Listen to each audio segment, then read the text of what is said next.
Chapter 8. The Mastery of Procrastination.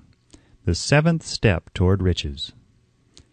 Accurate analysis of over 25,000 men and women who had experienced failure disclosed the fact that lack of decision was near the head of the list of the 30 major causes of failure. This is no mere statement of a theory. It is a fact. Procrastination, the opposite of decision, is a common enemy which practically every man must conquer. You will have an opportunity to test your capacity to reach quick and definite decisions when you finish reading this book and are ready to begin putting into action the principles which it describes. Analysis of several hundred people who had accumulated fortunes well beyond the $1 million mark disclosed the fact that every one of them had the habit of reaching decisions promptly and of changing these decisions slowly, if and when they were changed. People who fail to accumulate money, without exception, have the habit of reaching decisions, if at all, very slowly, and of changing these decisions quickly and often. One of Henry Ford's most outstanding qualities is his habit of reaching decisions quickly and definitely, and changing them slowly. This quality is so pronounced in Mr. Ford that it has given him the reputation of being obstinate. It was this quality which prompted Mr. Ford to continue to manufacture his famous Model T, the world's ugliest car, when all of his advisers and many of the purchasers of the car were urging him to change it. Perhaps Mr. Ford delayed too long in making the change, but the other side of the story is that Mr. Ford's firmness of decision yielded a huge fortune before the change in model became necessary. There is but little doubt that Mr. Ford's habit of definiteness of decision assumes the proportion of obstinacy, but this quality is preferable to slowness in reaching decisions and quickness in changing them. The majority of people who fail to accumulate money sufficient for their needs are generally easily influenced by the opinions of others. They permit the newspapers and the gossiping neighbors to do their thinking for them. Opinions are the cheapest commodities on earth. Everyone has a flock of opinions ready to be wished upon anyone who will accept them.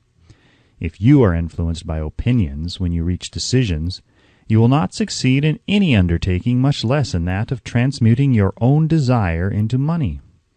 If you are influenced by the opinions of others, you will have no desire of your own.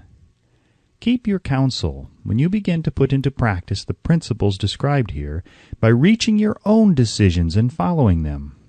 Take no one into your confidence except the members of your mastermind group, and be very sure in your selection of this group that you choose only those who will be in complete sympathy and harmony with your purpose. Close friends and relatives, while not meaning to do so, often handicap one through opinions and sometimes through ridicule, which is meant to be humorous. Thousands of men and women carry inferiority complexes with them all through life, because some well-meaning but ignorant person destroyed their confidence through opinions or ridicule. You have a brain and mind of your own. Use it, and reach your own decisions. If you need facts or information from other people to enable you to reach decisions, as you probably will in many instances, acquire these facts or secure the information you need quietly, without disclosing your purpose. It is characteristic of people who have but a smattering or veneer of knowledge to try to give the impression that they have much knowledge. Such people generally do too much talking and too little listening. Keep your eyes and ears wide open and your mouth closed if you wish to acquire the habit of prompt decision. Those who talk too much do little else. If you talk more than you listen, you not only deprive yourself of many opportunities to accumulate useful knowledge, but you also disclose your plans and purposes to people who will take great delight in defeating you because they envy you. Remember also that every time you open your mouth in the presence of a person who has an abundance of knowledge, you display to that person your exact stock of knowledge, or your lack of it. Genuine wisdom is usually conspicuous through modesty and silence. Keep in mind the fact that every person with whom you associate is, like yourself, seeking the opportunity to accumulate money. If you talk about your plans too freely, You may be surprised when you learn that some other person has beaten you to your goal by putting into action ahead of you the plans of which you talked unwisely. Let one of your first decisions be to keep a closed mouth and open ears and eyes. As a reminder to yourself to follow this advice, it will be helpful if you copy the following epigram in large letters and place it where you will see it daily. Tell the world what you intend to do, but first show it. This is the equivalent of saying that deeds and not words are what count most. Freedom or death on a decision. The value of decisions depends upon the courage required to render them. The great decisions which served as the foundation of civilization were reached by assuming great risks, which often meant the possibility of death. Lincoln's decision to issue his famous Proclamation of Emancipation, which gave freedom to the colored people of America, was rendered with full understanding that his act would turn thousands of friends and political supporters against him. He knew, too, that carrying out that proclamation would mean death to thousands of men on the battlefield. In the end, it cost Lincoln his life. That required courage. Socrates' decision to drink the cup of poison rather than compromise in his personal belief was a decision of courage. It turned time ahead 1,000 years and gave to people then unborn the right to freedom of thought and speech. The decision of Robert E. Lee, when he came to the parting of the way with the Union and took up the cause of the South, was a decision of courage, for he well knew that it might cost him his own life, that it would surely cost the lives of others. But the greatest decision of all time, as far as any American citizen is concerned, was reached in Philadelphia, July 4th, 1776, when 56 men signed their names to a document which they well knew would bring freedom to all Americans, or leave every one of the 56 hanging from a gallows. You have heard of this famous document, but you may not have drawn from it the great lesson in personal achievement it so plainly taught. We all remember the date of this monumentous decision, but few of us realize what courage that decision required. We remember our history as it was taught. We remember dates and the names of the men who fought. We remember Valley Forge and Yorktown. We remember George Washington and Lord Cornwallis. But we know little of the real forces back of these names, dates, and places. We know still less of that intangible power which ensured us freedom long before Washington's armies reached Yorktown. We read the history of the Revolution and falsely imagine that George Washington was the father of our country, that it was he who won our freedom, while the truth is, Washington was only an accessory after the fact, because victory for his armies had been ensured long before Lord Cornwallis surrendered. This is not intended to rob Washington of any of the glory he so richly merited. Its purpose, rather, is to give greater attention to the astounding power that was the real cause of his victory. It is nothing short of tragedy that the writers of history have missed entirely even the slightest reference to the irresistible power which gave birth and freedom to the nation destined to set up new standards of independence for all the peoples of the earth. I say it is a tragedy because it is the self-same power which must be used by every individual who surmounts the difficulties of life and forces life to pay the price asked. Let us briefly review the events which gave birth to this power. The story begins with an incident in Boston, March 5th, 1770. British soldiers were patrolling the streets and by their presence openly threatening the citizens. The colonists resented armed men marching in their midst. They began to express their resentment openly, hurling stones as well as epithets at the marching soldiers until the commanding officer gave orders, "Fix bayonets! Charge!" The battle was on. It resulted in the death and injury of many. The incident aroused such resentment that the Provincial Assembly, made up of prominent colonists, called a meeting for the purpose of taking definite action. Two of the members of that assembly were John Hancock and Samuel Adams. Long live their names! They spoke up courageously and declared that a move must be made to eject all British soldiers from Boston. Remember this: a decision in the minds of two men might properly be called the beginning of the freedom which we of the United States now enjoy. Remember, too, that the decision of these two men called for faith and courage because it was dangerous. Before the assembly adjourned, Samuel Adams was appointed to call on the governor of the province, Hutchinson, and demand the withdrawal of British troops. The request was granted. The troops were removed from Boston, but the incident was not closed. It had caused a situation destined to change the entire trend of civilization. Strange, is it not, how the great changes such as the American Revolution and the World War often have their beginnings in circumstances which seem unimportant?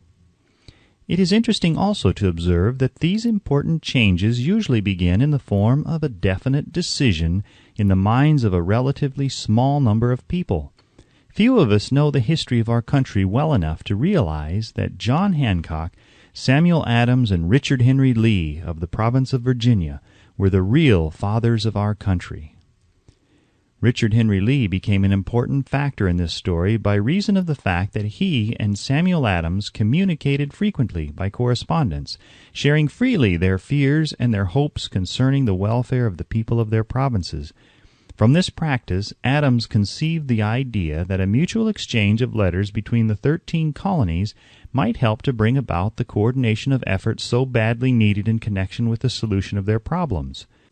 2 years after the clash with the soldiers in Boston, March 72, Adams presented this idea to the Assembly in the form of a motion that a correspondence committee be established among the colonies with definitely appointed correspondents in each colony for the purpose of friendly cooperation for the betterment of the colonies of British America. Mark well this incident. It was the beginning of the organization of the far-flung power destined to give freedom to you and to me. The mastermind had already been organized. It consisted of Adams, Lee, and Hancock. I tell you further that if two of you agree upon the earth concerning anything for which you ask, it will come to you from my Father who is in heaven. The Committee of Correspondence was organized. Observe that this move provided the way for increasing the power of the mastermind by adding to it men from all the colonies. Take notice that this procedure constituted the first organized planning of the disgruntled colonists. In union there is strength. The citizens of the colonies had been waging disorganized warfare against the British soldiers through incidents similar to the Boston riot, but nothing of benefit had been accomplished. Their individual grievances had not been consolidated under one mastermind. No group of individuals had put their hearts, minds, souls, and bodies together in one definite decision to settle their difficulty with the British once and for all, until Adams, Hancock, and Lee got together. Meanwhile, the British were not idle. They, too, were doing some planning and masterminding on their own account, with the advantage of having back of them money and organized soldiery. The Crown appointed Gage to supplant Hutchinson as the governor of Massachusetts. One of the new governor's first acts was to send a messenger to call on Samuel Adams for the purpose of endeavoring to stop his opposition by fear.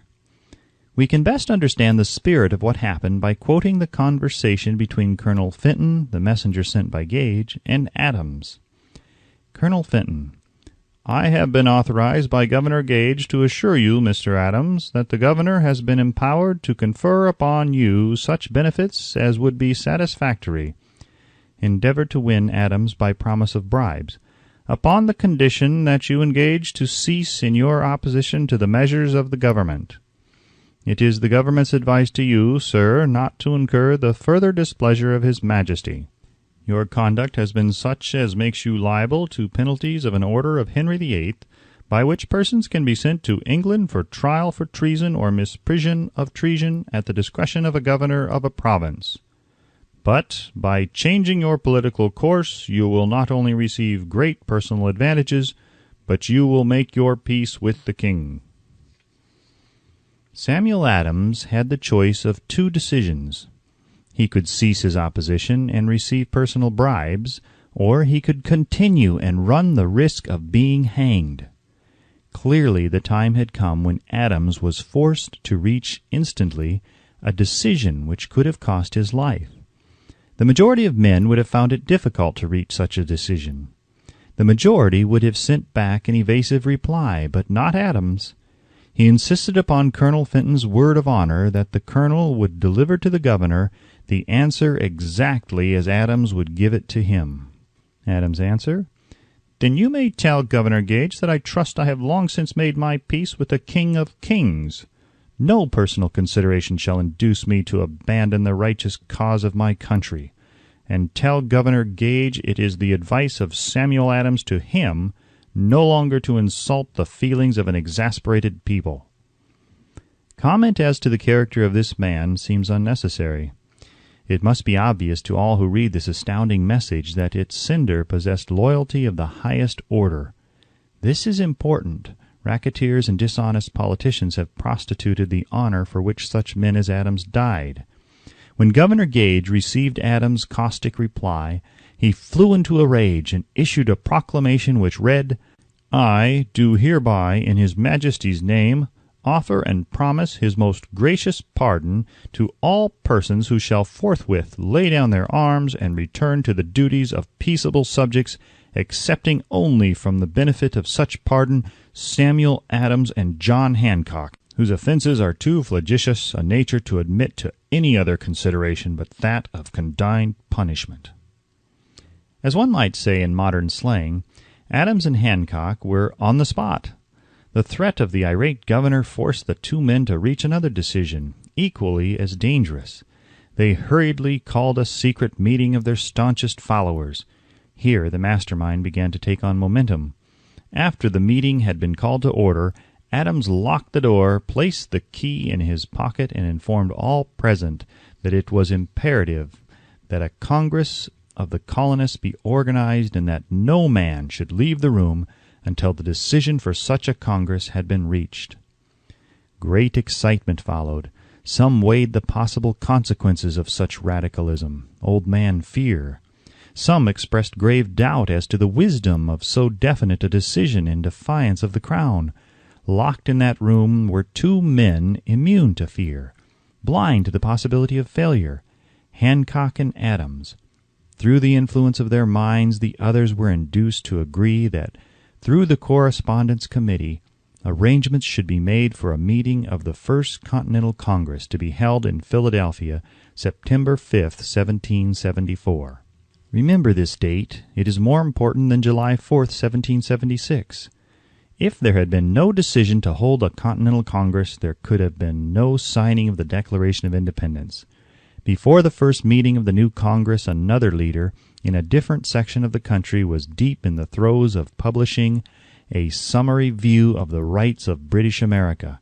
He was Thomas Jefferson, of the province of Virginia, whose relationship to Lord Dunmore, representative of the Crown in Virginia, was as strained as that of Hancock and Adams with their governor.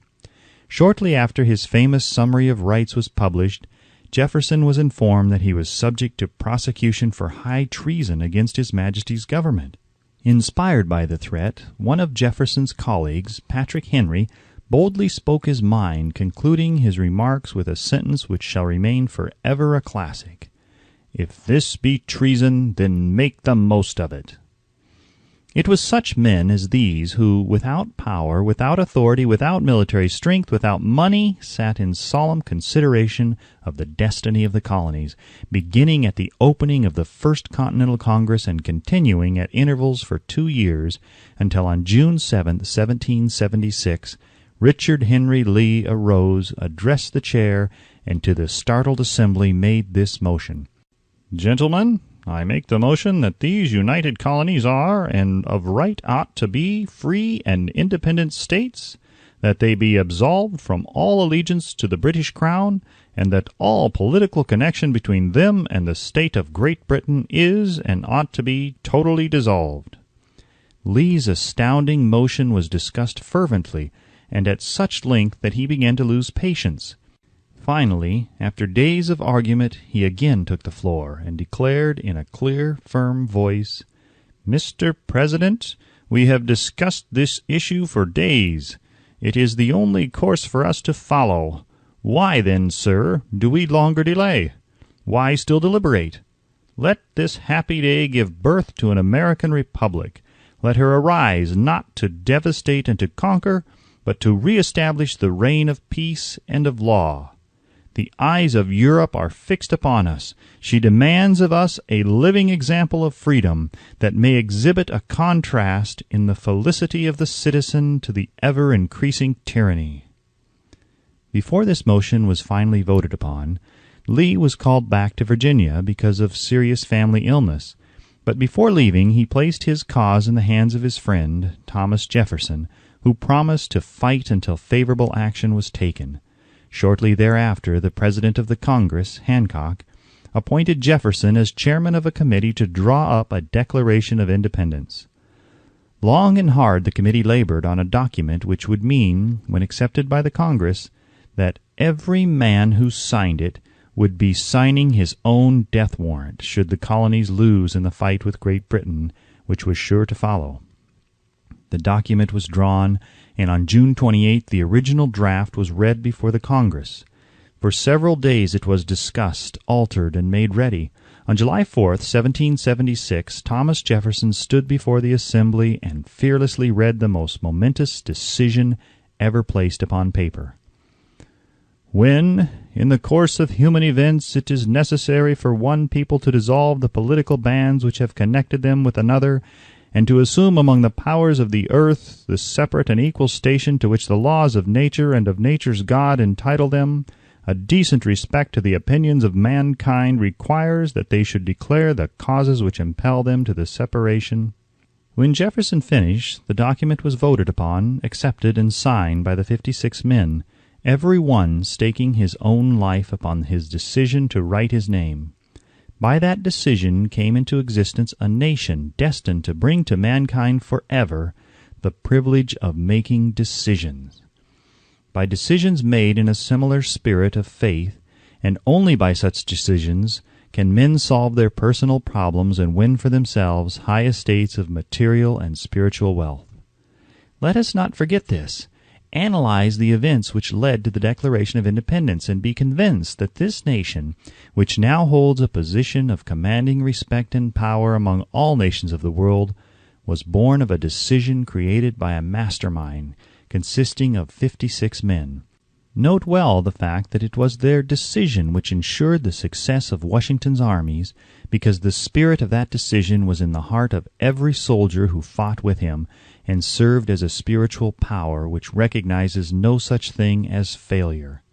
Note also, with great personal benefit, that the power which gave this nation its freedom is the self-same power that must be used by every individual who becomes self-determining. This power is made up of the principles described in this book.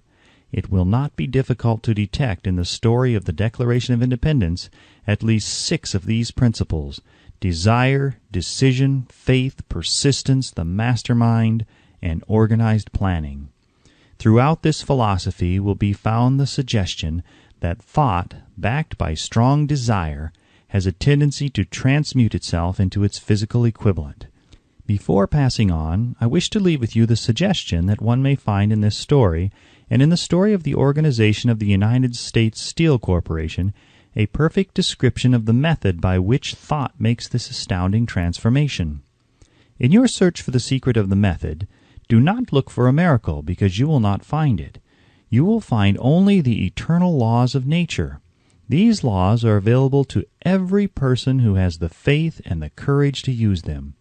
They may be used to bring freedom to a nation or to accumulate riches. There is no charge save the time necessary to understand and appropriate them. Those who reach decisions promptly and definitely know what they want, and generally get it. The leaders in every walk of life decide quickly and firmly. That is the major reason why they are leaders. The world has the habit of making room for the man whose words and actions show that he knows where he is going. Indecision is a habit which usually begins in youth.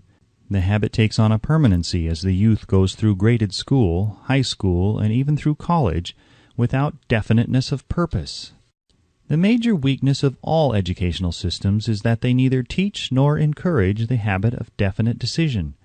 It would be beneficial if no college would permit the enrollment of any student unless and until the student declared his major purpose in matriculating. It would be of still greater benefit if every student who enters the graded schools were compelled to accept training in the habit of decision and forced to pass a satisfactory examination on this subject before being permitted to advance in the grade. The habit of indecision, acquired because of the deficiencies of our school system, goes with the student into the occupation he chooses, if, in fact, he chooses his occupation. Generally, the youth just out of school seeks any job that can be found. He takes the first place he finds because he has fallen into the habit of indecision. 98 out of every 100 people working for wages today are in the positions they hold because they lack the definiteness of decision to plan a definite position and the knowledge of how to choose an employer. Definiteness of decision always requires courage, sometimes very great courage. The 56 men who signed the Declaration of Independence staked their lives on the decision to affix their signatures to that document. The person who reaches a definite decision to procure the particular job and make life pay the price he asks does not stake his life on that decision. He stakes his economic freedom. Financial independence, riches, desirable business, and professional positions are not within reach of the person who neglects or refuses to expect, plan, and demand these things. The person who desires riches in the same spirit that Samuel Adams desired freedom for the colonies is sure to accumulate wealth. In the chapter on organized planning, you will find complete instructions for marketing every type of personal services. You will find also detailed information on how to choose the employer you prefer and the particular job you desire. These instructions will be of no value to you unless you definitely decide to organize them into a plan of action.